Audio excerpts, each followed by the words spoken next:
오늘 우리가 함께 볼 하나님의 말씀은 누가복음입니다.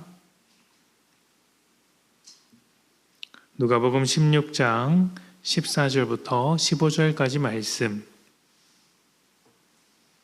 14절부터 15절까지 말씀을 제가 봉독하겠습니다. 14절입니다.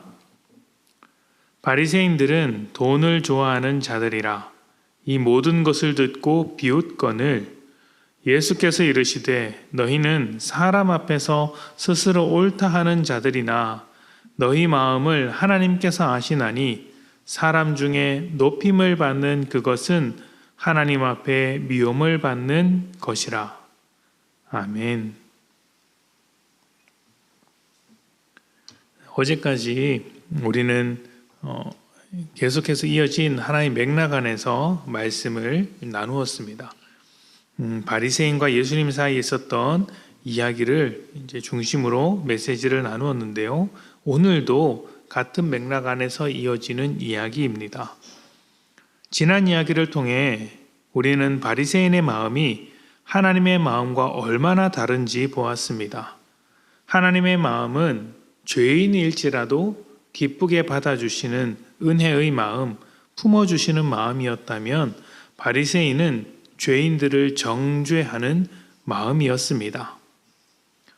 바리새인은 왜 정죄할 수 있었을까요?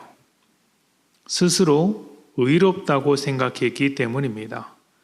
만약 그들이 스스로 율법을 지키지 못함을 알고 자신들도 긍휼과 은혜가 필요한 죄인이라는 것을 인정했다면 다른 죄인을 정죄할 수 없습니다. 이것은 마치 둘째 아들을 정죄했던 첫째 아들과 같은 마음이라고 할 수 있습니다. 그런데 가만히 생각해 보면 탕제의 비유, 그 두 아들의 이야기 속에서 둘째 아들뿐만 아니라 첫째 아들도 아버지를 거역했다는 것을 알 수 있습니다. 둘째 아들이 유산을 미리 상속받음으로 아버지를 업신여긴 것과 같이 첫째 아들도 둘째를 환대했던 아버지의 뜻과 마음을 거절함으로써 아버지를 업신여겼습니다. 아버지 곁에서 성실하게 순종하는 것처럼 보였어도 사실은 그렇지 않았다는 것입니다. 아버지 것을 자기 것으로 생각하는 것, 아버지의 주권을 인정하지 않는 면에서 두 아들 모두 똑같습니다. 바리새인은 누구보다 하나님을 사랑한다고 했고 율법을 잘 지킨다고 했습니다. 누구보다 의롭다고 자부했습니다. 그런데 그들은 하나님의 주권을 인정하지 않았습니다. 하나님의 마음을 닮아가지도 않았습니다.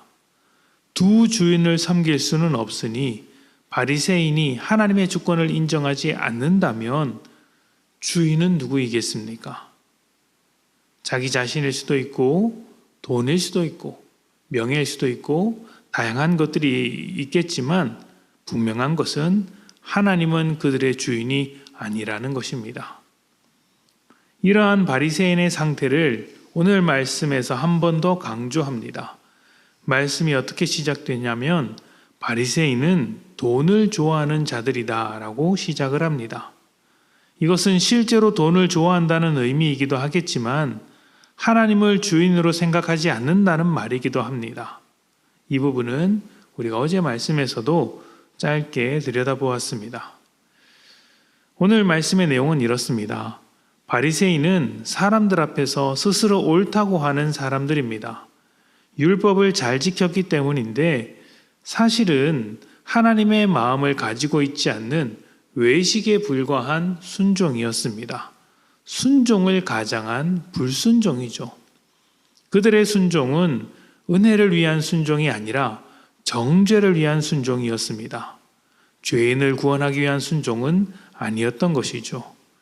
자기의 의를 내세울 뿐입니다. 그래서 18절에 아내를 버리고 장가가는 것과 버림받은 여인에게 장가가는 것이 똑같은 간음이라는 이야기를 예수님께서 꺼내셨던 것이죠. 뜬금없이 갑작스럽게 결혼 생활에 대한 이야기가 나와서 조금 어렵게 느껴질 수도 있겠지만 이 이야기는 바리새인의 율법 해석에 대한 비판입니다. 결혼 생활과 부부나 가족에 대한 율법이 왜 있었을까요? 서로 잘 살라고, 그 가족됨을, 결혼 생활을 잘 유지하라고 율법을 주신 것입니다. 그런데 바리새인들은 결혼 생활을 깨트리기 위해 율법을 교묘하게 이용하면서 율법을 잘 지킨다고 했던 것이죠. 나는 아내를 버리지 않았다 라고 하면서 이제 새로운 장가를 들 때는 버림받은 여인과 결혼한 것이죠. 이런 모순, 이런 교묘한 그들의 불순종을 보고 예수님께서 지적하고 계신 것입니다. 가식과 외식으로 가득한 죄인에 불과하다는 것이죠. 이 이야기에 이어서 우리가 잘 알고 있는 부자와 거지 나사로에 대한 이야기가 나옵니다. 유대인과 바리새인의 관점에서 보자면 복을 받은 사람은 부자여야 합니다. 하나님께서 복을 주셨기 때문에 많은 것들을 누리고 산다라고 보는 것이죠.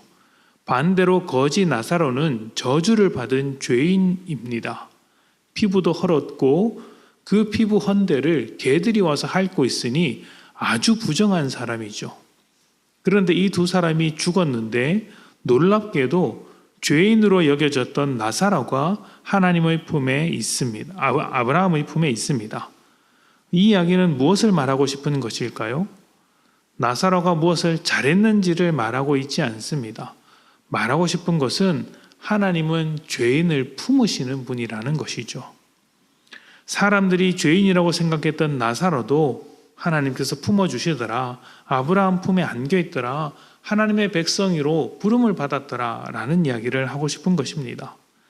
반대로 부자는 스스로 복되다, 의롭다고 생각할 만한 사람이었습니다. 그런데 사실은 그렇지 않았다는 것을 알게 되었습니다. 바리새인이 돈을 사랑했다라는 것을 기억한다면 지금 이 부자는 바리새인과 같은 입장입니다. 모두 죄인에 불과하다는 이야기죠. 그래서 살아있는 사람들에게 이 사실, 부자가 새롭게 알게 된 사실, 내가 복받았다고 생각했으나 나 역시 죄인에 불과하구나 라는 사실을 알려주려고 아브라함에게 부탁합니다. 죽은 사람이 살아서 이야기를 한다면 듣지 않겠는가?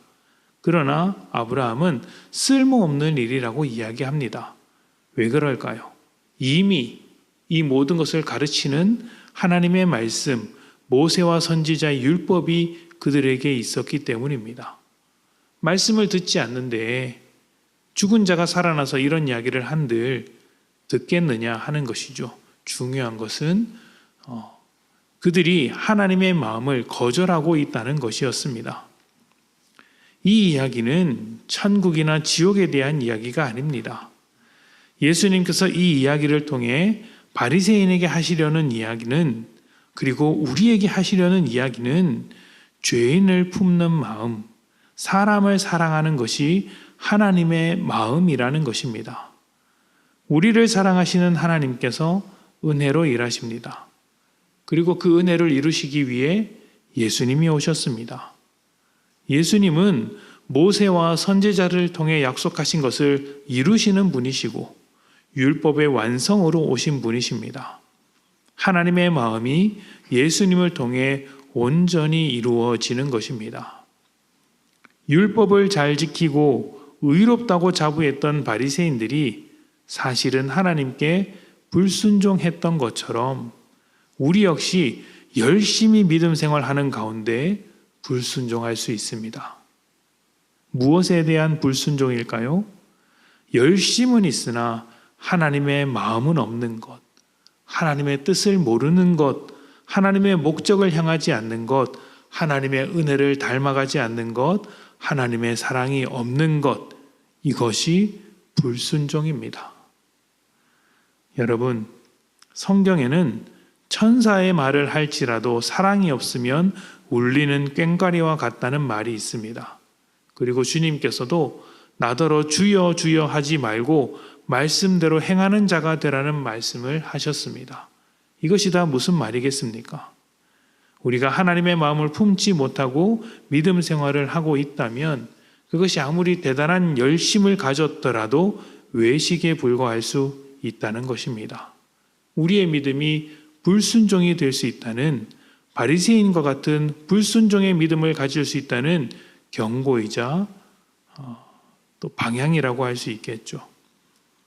이 우리의 믿음이 불순종으로 향하지 않도록 먼저 하나님의 마음 닮아가기를 원합니다. 우리는 하나님의 자녀입니다. 자녀가 아버지를 닮아가는 것은 당연한 이치죠.